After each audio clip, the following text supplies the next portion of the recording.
اپنی اکانومی کے بیسیکلی اس پلس پہ ہاتھ رکھنا چاہتے ہیں کہ پاکستان کی اکانومی کے جو مسائل ہیں، لیکن ایگریکلچر میں آپ دونوں صاحبان سے جو بات ہوئی ابھی، اس میں جو مین مسائل سامنے آئے، اس میں اگر ہم دیکھیں تو آپ نے بھی ذکر کیا یہی کہ پاکستان میں امپورٹ بل کے اوپر بات ہوئی۔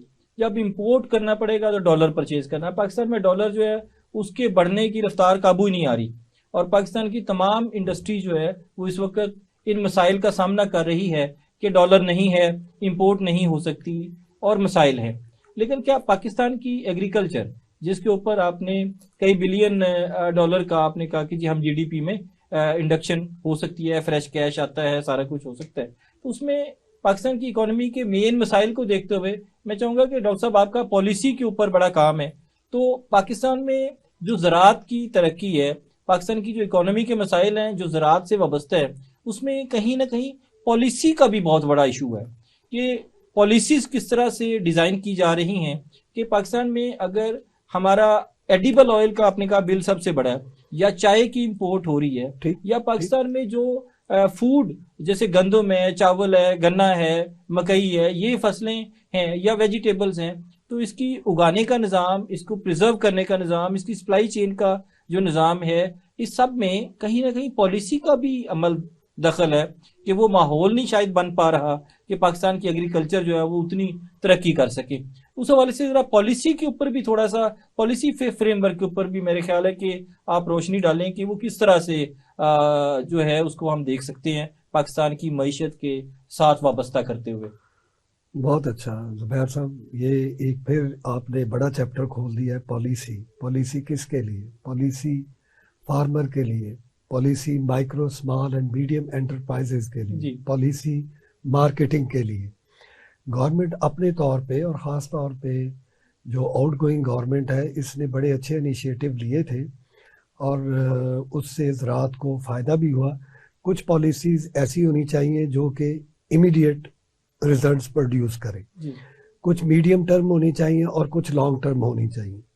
مثال کے طور پہ میں یہ کہتا ہوں کہ امریکہ میں سب سے اسٹرانگ جو وزیر ہوتا ہے یا جس کے پاس بجٹ ہوتا ہے وہ دفاع کا ہوتا ہے۔ اس کے بعد سب سے زیادہ بجٹ جو ایلوکیٹ ہوتی ہے پبلک کے لیے وہ ایگریکلچر کے لیے ہوتی ہے، ٹھیک ہے۔ اور باقی ملکوں میں بھی ایسی ہی، اور ایون انڈیا میں بھی یہ ٹرینڈ اب بڑھ رہا ہے، کیونکہ اس کے بغیر چارہ نہیں ہے۔ ناصر صاحب نے جیسے فوڈ سیکیورٹی کا ایشو کیا، تو پالیسی انیبلنگ، گورنمنٹ کا رول جو ہونا چاہیے وہ انیبلنگ پالیسی ہونا چاہیے، انیبلنگ انوائرمنٹ ہونا چاہیے۔ انیبلنگ انوائرمنٹ میں جو پارٹیسپیشن ہے، پبلک پرائیویٹ پارٹنرشپ جو ہے وہ بڑا اہم رول ادا کرتی ہے۔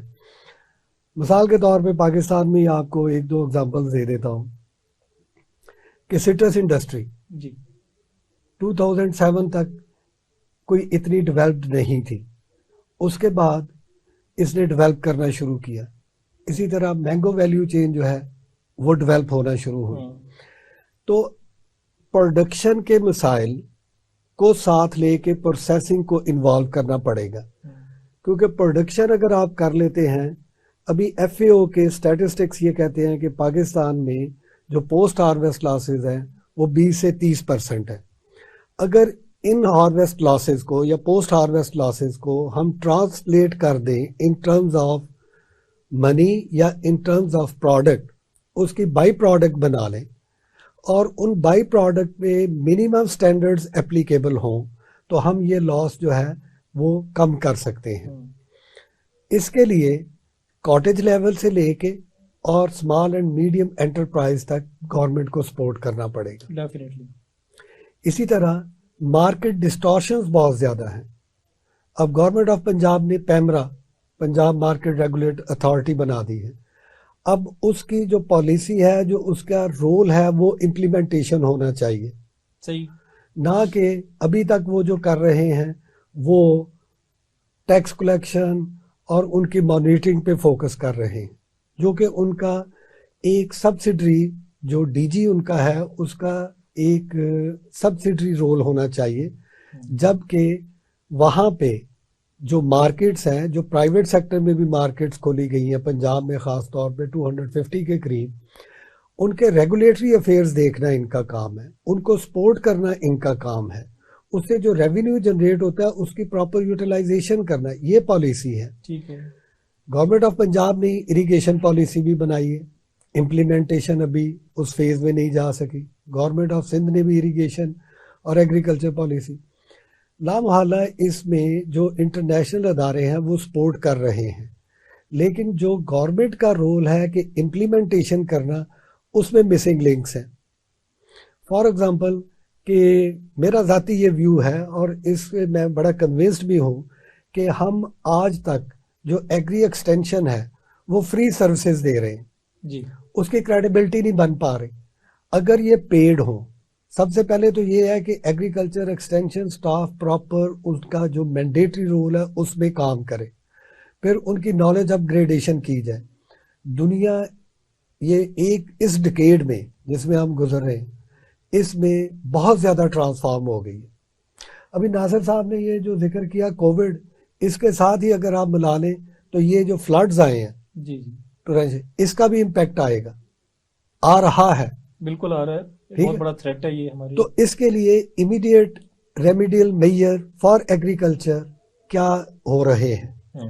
کیا فارمرز کو کوئی ایسی پالیسی ہے، کوئی ایسی امپلیمنٹیشن ہوئی ہے کہ فارمرز کو direct subsidy, green subsidies WTO نہیں الاؤ کرتا، بٹ گرین سبسڈیز جو ہیں وہ اس کی ایلوکیشن ہو سکتی ہے.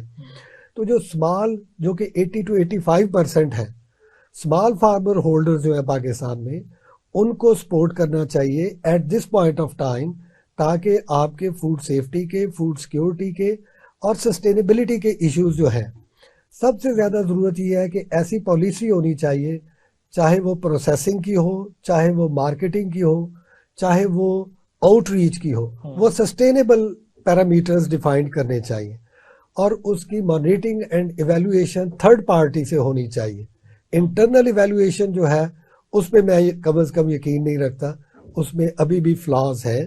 انفارچونیٹلی ہمیں یہ جو گورنمنٹ کے ادارے ہیں، ان انسٹیٹیوشنز کو پہلے اسٹرینتھن کرنا چاہیے تاکہ ان کی کریڈیبلٹی بڑھے، اور پالیسیز کی امپلیمنٹیشن کرنی چاہیے.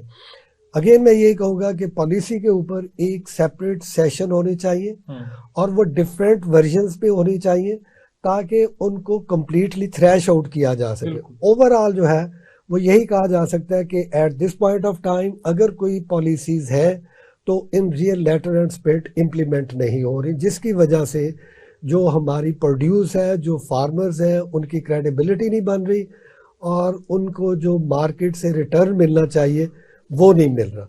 تو یہ ان کو ایڈریس کیا جا سکتا ہے کسی اور سیشن میں.